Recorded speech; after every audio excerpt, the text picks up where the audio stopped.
বড় ভাই বড় শিক্ষিত হওয়ার স্বপ্ন বাদ দিয়া মা বাবার খেদমতে চলে গেল কাজ করে, আর কয় আমার ছোট ভাইরে মানুষ বানাই, আমি কাজ করে করে ছোট ভাইয়ের খরচ দিব।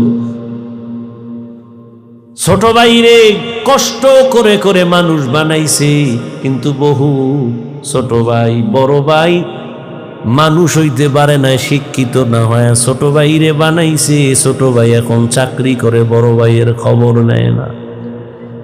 নাই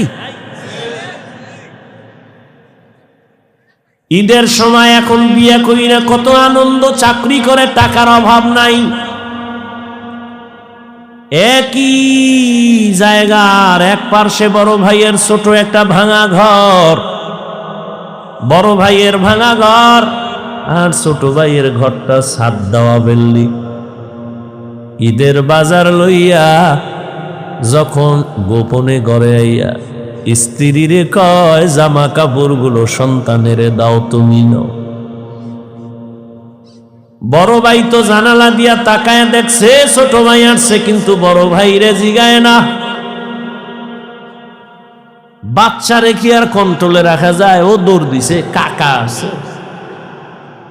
দৌড়াইয়া গিয়া দেখে ওর চাচতো ভাই নতুন জামা পইরা কত আনন্দ করে। ও একটা দৌড় দিয়া কয়, আব্বু আমারে জামা দিবা কবে?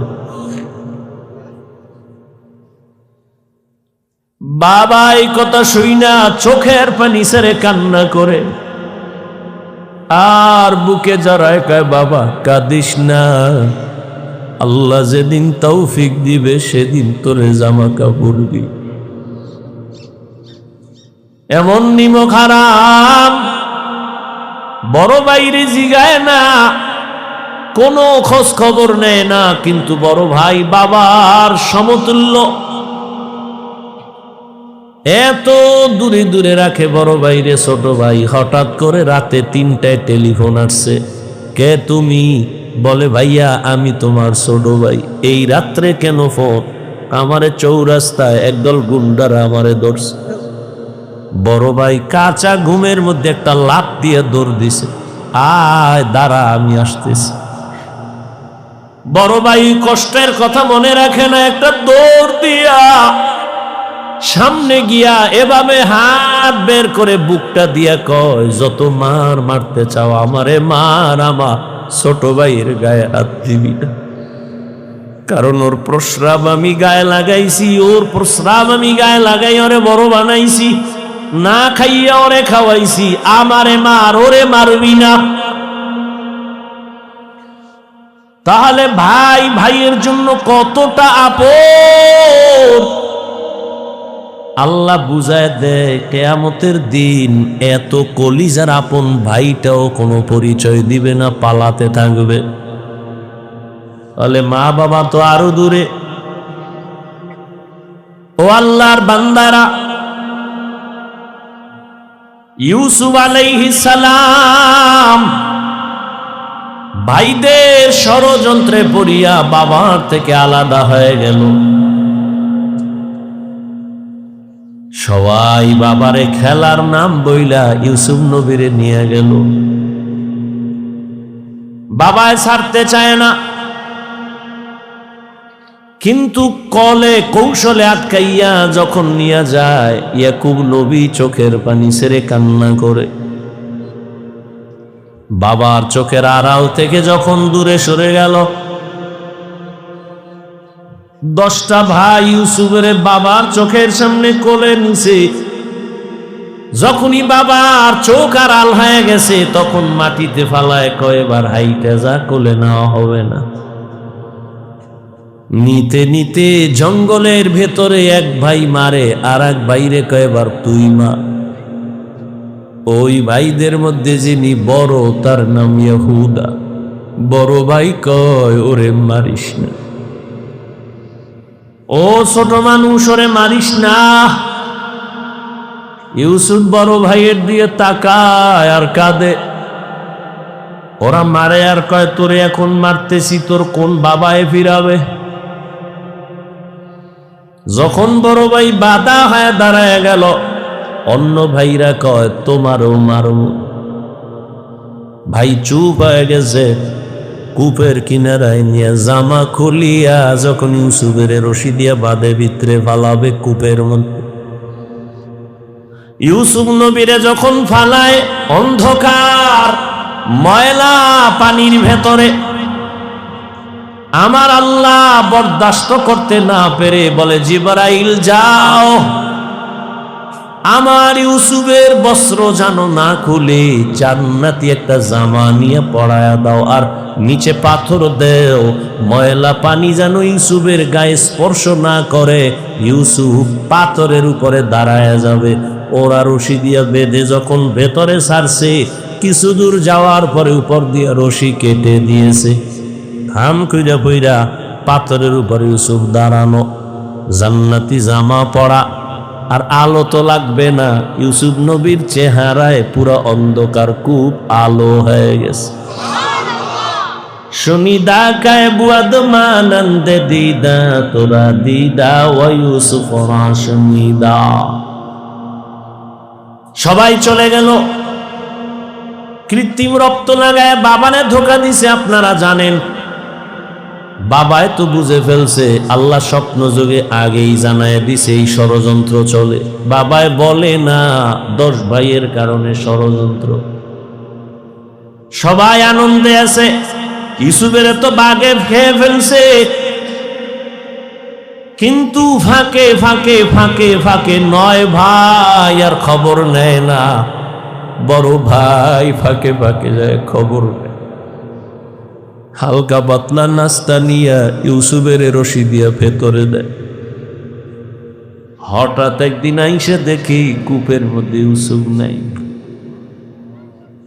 ওই ব্যবসায়ীরা আইসে রে বালতি নিয়ে পানি উঠাবে, ইউসুফের পায়া নিয়ে গেছে, কাফেলার মধ্যে নিছে। বড় ভাই পাগলের মতো হয়ে গেল, কই আমার ইউসুফ গেল। অন্য ভাইদের ডাক দিছে, আয় তাড়াতাড়ি, ইউসুফ তো কূপে নাই।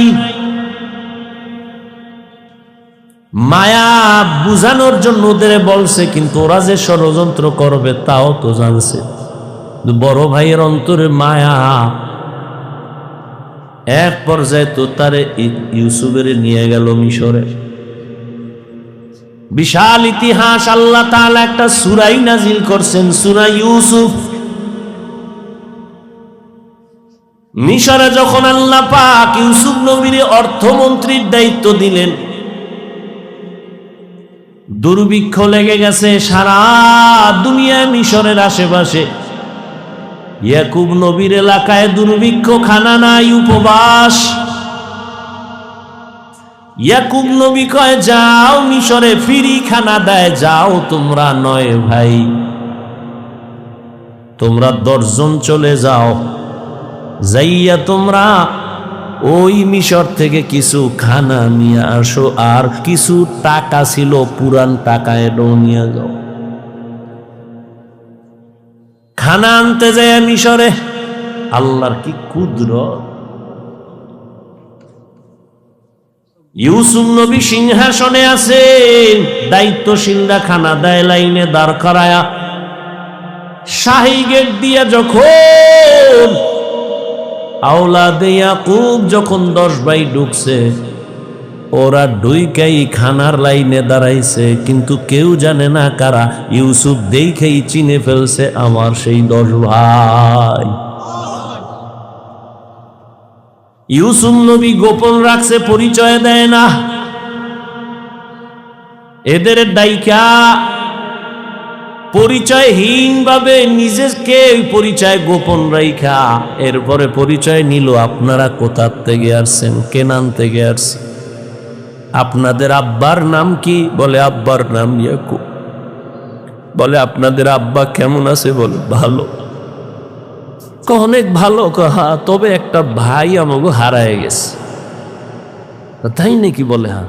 পরে কয়, আমার আব্বা যেন ওই ভাইকে হারায়া কানতে কানতে কানতে কানতে অন্ধ হয়ে গেছে।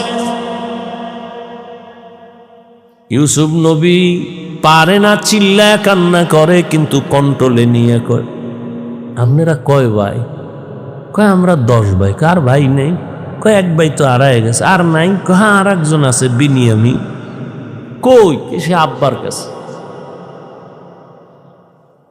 দায়িত্বশীলকে গোপনে বলে দিল ইচ্ছা রকম খানা দে, বস্তা বইরে দিবি, আর ও যে টাকা দিছে ওই টাকাও খানার মধ্যে ঢুকাই দিব, ওরা যেন না দেখে। ইউসুফ নবী বিদায় বেলা বলে দিলেন মেহমানদারি করা, চলে যান, খানা তো বেশি দিন থাকবে না, শেষ হইলে আবার আসবেন। তবে একটা শর্ত, ওই ছোট ভাই আপনাদের সাথে নিয়ে আসবেন, না হয় খানা দেওয়া হবে না। ইউসুফের আপন ছোট ভাই বিনিয়ামিন বাড়িতে যাইয়া 10 ভাই প্রশংসা করে, বাবা মিশরে যে আমগো খানা দিছে অর্থমন্ত্রী বড় ভালো মানুষ, আমাদের আলাদা সম্মান দিছে, মেহমানদারি করাইছে। ওরা তো জানে না আমগো ইউসুফ।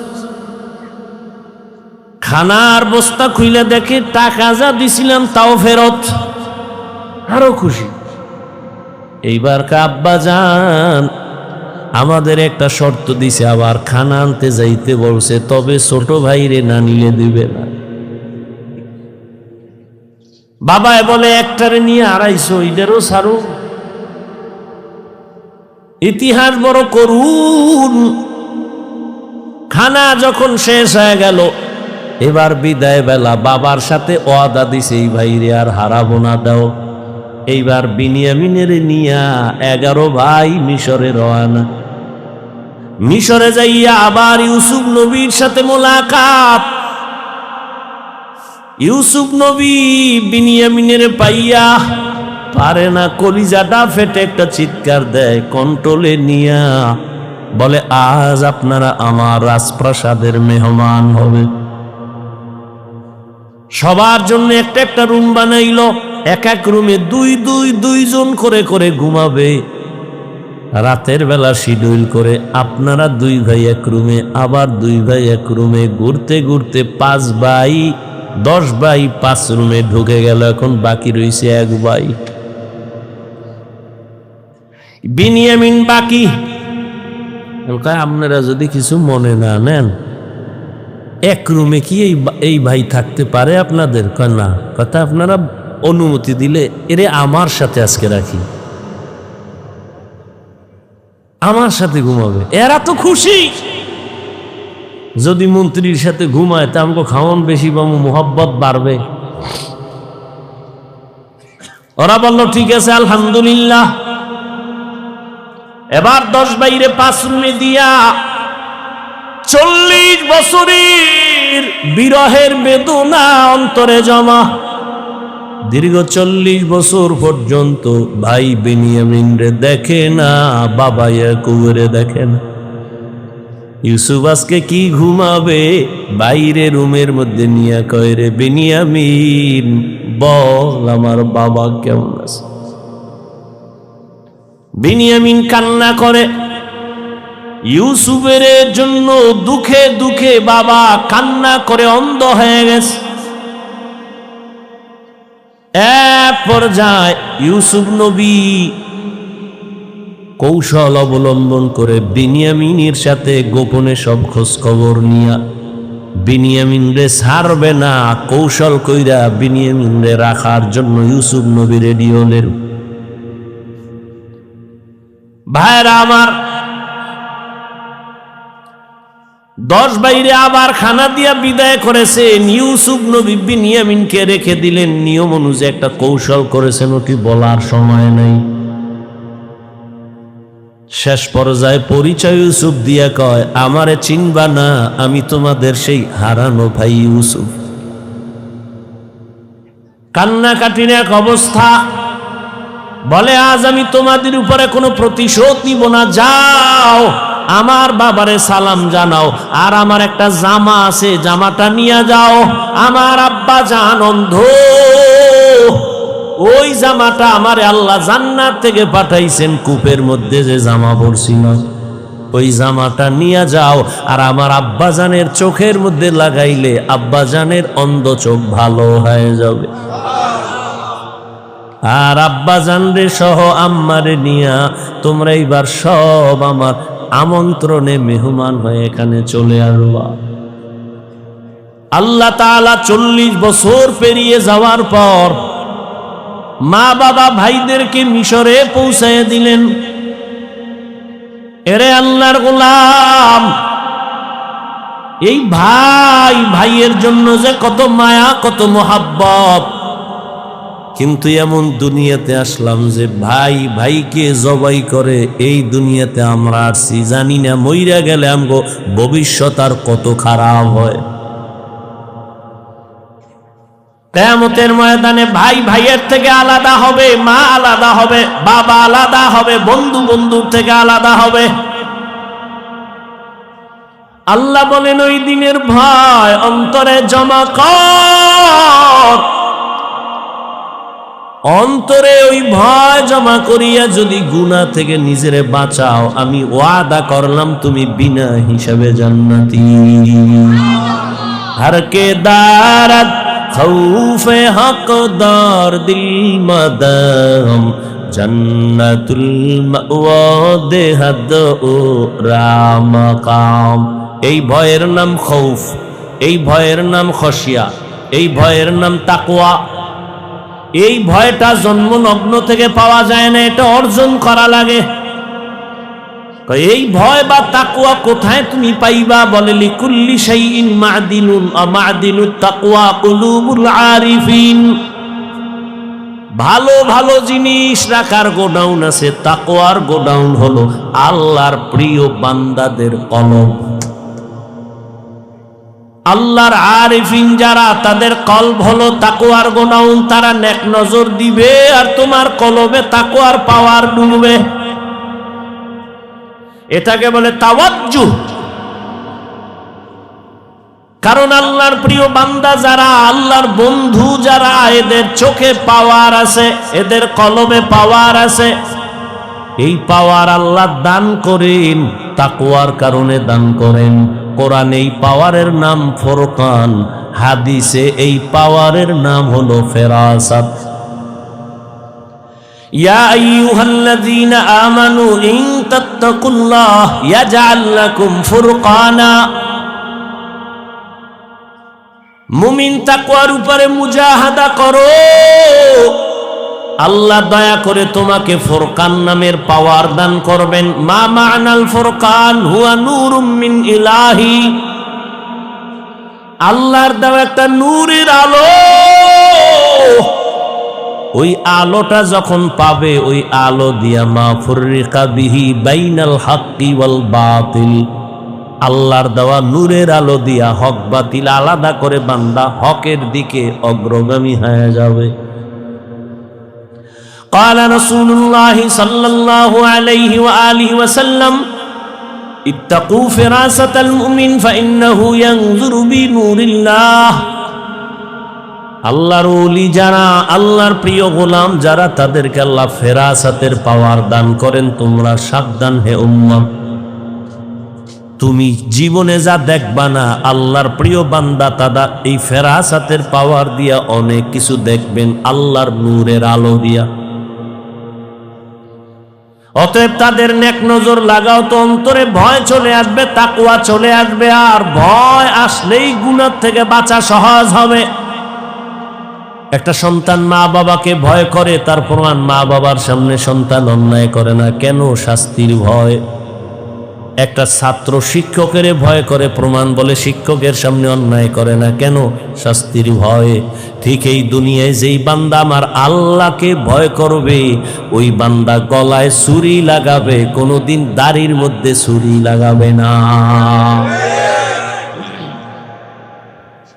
এটা সম্ভব কখন? যখন তাকওয়া আসবে, আল্লাহর ভয়। দেখেন, এখানে আমরা সবাই মুসলমান। আপনার আল্লাহ আমার আল্লাহ দুই না এক।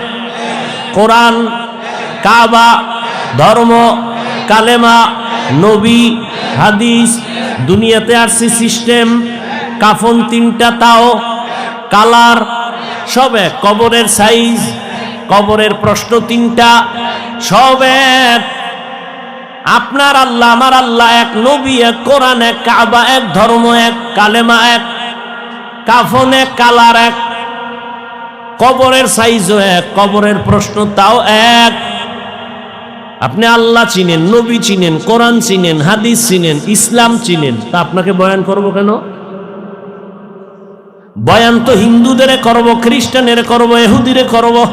ওরা আল্লাহ চিনে না, কোরআন বুঝে না, ইসলাম বুঝে না, ওদের বয়ান করব কখন? হায়াতের শেষ হয়ে গেল, মুসলমানের পিছনে দৌড়াইতে দৌড়াইতে, দিন নাই রাত নাই, ফজরের পরে বয়ান, জোহরের পরে বয়ান, আসরের পরে বয়ান, মাগরিবের পরে বয়ান।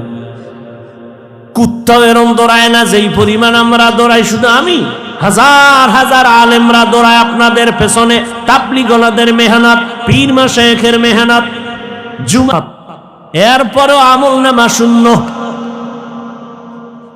মহামারী গজবের করোনা দিয়াও তোমার ঘাড় সোজা হয় নাই, তুমি এখনো গাঞ্জা খাও, মা বাবার সাথে বেয়াদবি, আলেমের সাথে বেয়াদবি, শিক্ষকের সাথে বেয়াদবি, সমাজের মুরব্বীদের সাথে বেয়াদবি, কত ঘাট তেরা তুমি।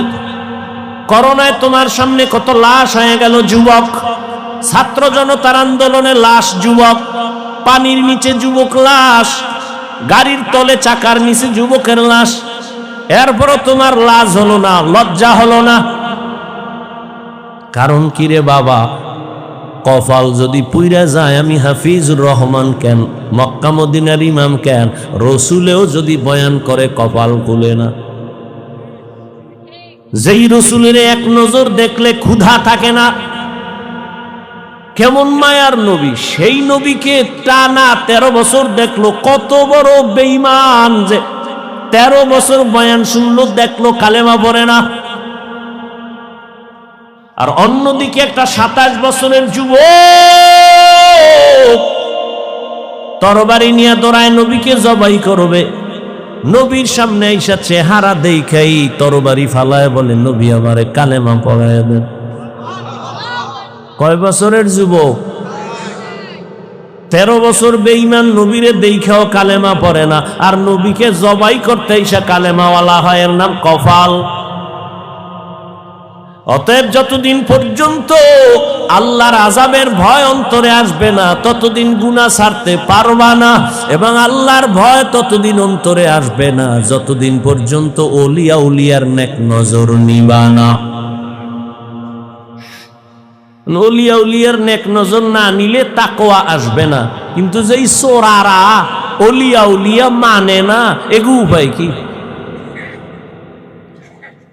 নাই এরম কেউ বলে আমরা ওলি মানি না, আউলিয়া মানি না? নাই। আল্লাহর জাতের কসম, ওয়াল্লাহি বিল্লাহি তাল্লাহি, আল্লাহর কসম একবার, আল্লাহর কসম 2 বার, আল্লাহর কসম 3 বার। যারা বলে আমরা ওলি মানি না, আউলিয়া মানি না, 3 বার কসম করে বললাম, ওরা কোরআন মানে না, বুখারী শরীফ মানে না, ওরা ভণ্ড, ওরা বাতিল। ওদের যারা ভণ্ড বলে না, তারাও ভণ্ড।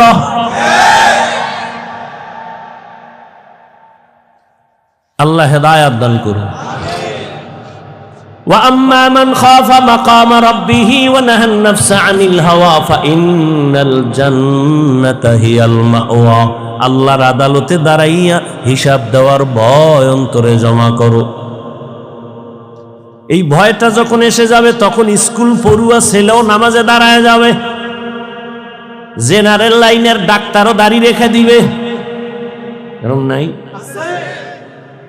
আমি কি তোমাকে এতক্ষণ যে বয়ান করছি যুবকেরা, আমি কি একবারও বলছি আমার মতো পাস করলি লাগা?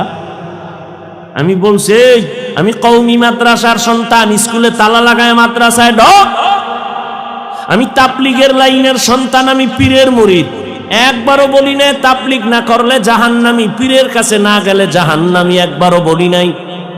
বড় আমি বলবো রে যুবক, স্কুলে পড়ো, কলেজে পড়ো, চাকরি করো, ব্যবসা করো, বাধা নাই। ডাক্তার হও, ইঞ্জিনিয়ার হও, প্রফেসর হও, সাংবাদিক হও, তবে দাবি আমার একটা, বেয়াদব হইও না। মা বাবার দোয়া নাও, শিক্ষকের দোয়া নাও, আলেমের নেক নজর লাগাইয়া ডাক্তার হলে তোমার জীবন সফল।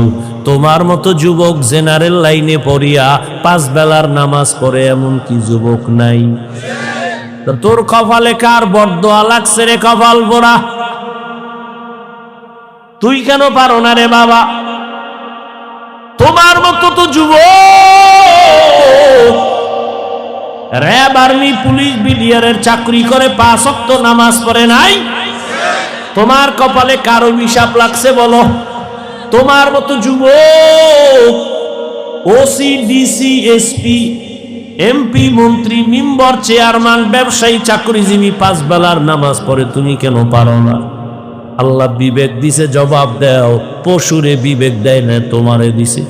তোমার মতো যুবক রাস্তায় গাড়ি চালায়, নামাজ পড়ে, তুমি কেন পারো না?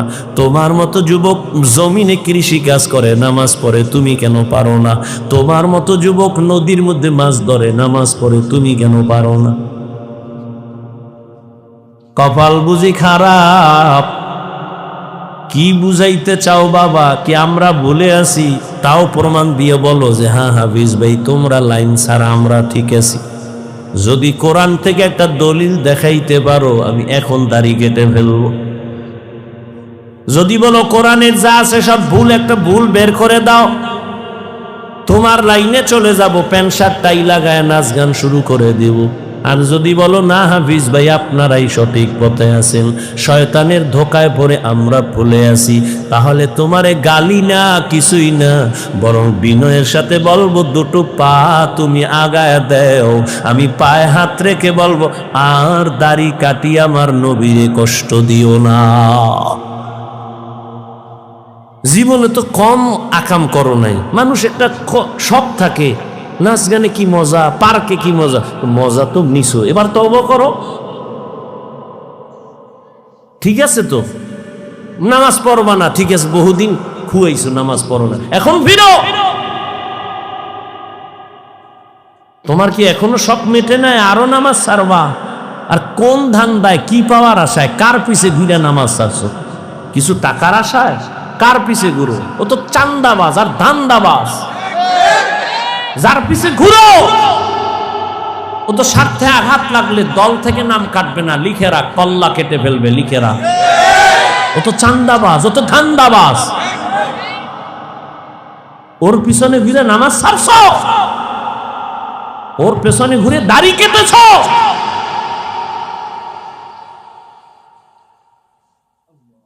কই আমরা তো রসুলের আদর্শ মাই না, কই সম্মান তো কমে নেই।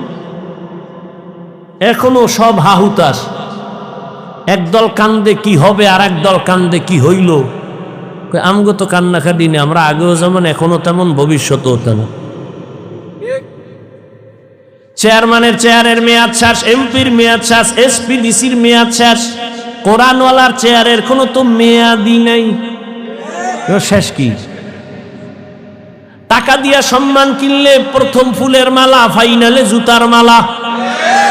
আর আমার আল্লাহর দেওয়া সম্মান যদি নেও, দুনিয়ায়ও বাদশাহ, পরকালেও বাদশাহ। হেদায়াতের মালিক আল্লাহ। কপালের বয়ান করছিলাম, কার কপাল ওমরের মতো, কার কপাল আবু জাহালের মতো জানা নাই। এখনো বলবো বিনয়ের সাথে তওবা করে নেও, মনের এতটুকু বুঝাও রে মান, জীবনে তো কম দাড়ি কাটলি না, জীবনে তো কম নামাজ ছাড়লাম না। আমার মতো তোমার মতো যুবক জেনারেল লাইনে থাইকে যদি নবীর আদর্শ মানে, তুমি কেন পারবা না? এখন থেকে তওবা করো, মরিয়া গেলে আর নামাজ ছাড়বা না, দাড়ি কাটবা না, বেপরদায় চলবা না। মা বাবার দোয়া নিয়া, শিক্ষকের দোয়া নিয়া, উলামায়ে কেরামের পরামর্শ নিয়া নবীজির আদর্শ মেনে চলবো। তওবা করার মতো যদি নিয়ত হয়, মুনাফিকি না থাকে, খাঁটি তওবার নিয়তে দুটো হাত আল্লাহকে দেখায়া দাও। আয় আল্লাহ, হাতগুলো কবুল করে নেন, তওবা কবুল করে নেন। তওবার উপরে মজবুত হইয়া, উলামায়ে কেরামের পরামর্শ নিয়া, মা বাবার দোয়া, শিক্ষকের দোয়া নিয়া নবীর আদর্শে চলার তৌফিক দান করেন, আমিন। যুবক বাবারা, নামাজ পড়বানি? বিয়ার পর বিয়া করে খুবই মাইয়ে ফলা এর বর, মাইয়ে ফলা হইলে খুবই বুড়ো এলো এর বর, এরপরে আজরাইল ধরে কবি তোর শেষ, টিকিট এসে গেছে। আল্লাহ হেদায়াত দান করো। ঘুমে ধরছে? দেশি ক্ষুধা? তাহলে শেষ পর্যন্ত বৈশা বয়ান শুনবেন, ওলামায়ে কেরাম বয়ান করবেন, কেউ উঠবেন না। আমি যে কথাগুলো বললাম আমাকে আপনাদের সকলকে সহি তরিকায় আমলের তৌফিক দান করে। এখানে বসে বয়ান শুনবেন, উইঠা কেউ যাবেন, এটা আদব না, আর এটা মহব্বত না। কথা যা বলছি না মানলে